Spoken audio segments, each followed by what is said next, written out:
Ayah Eki Ibtu Rudiana dilaporkan ke Barreskrim Polri pada Rabu 17 Juli 2024. Kuasa hukum terpidana kasus Vina menjadi pelapor dalam kasus tersebut. Pasalnya mereka menyebut Ibtu Rudiana diduga melakukan kekerasan atau penyiksaan terhadap terpidana pada 2016 silam. Dikutip dari Tribun News Bogor, hal itu disampaikan oleh kuasa hukum terpidana kasus Vina yakni Wiwi Marianti. Hal itu disampaikan saat mendampingi keluarga menjenguk terpidana di Rutan Kebonwaru pada Selasa 16 Juli. Ia menjelaskan tim pengacara terpidana sudah melaporkan Ketua RT Pasren dan saksi Aep. Oleh sebab itu, kini giliran tim kuasa hukum terpidana melaporkan Ibtu Rudiana pada hari ini.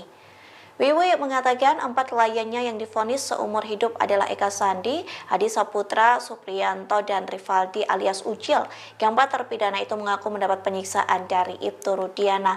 Diceritakan ayah Eki ini menyiksa 4 terpidana saat melakukan pemeriksaan di Polres Cirebon Kota 8 tahun yang lalu. Tak tanggung-tanggung kondisi 4 terpidana pun disebut babak belur.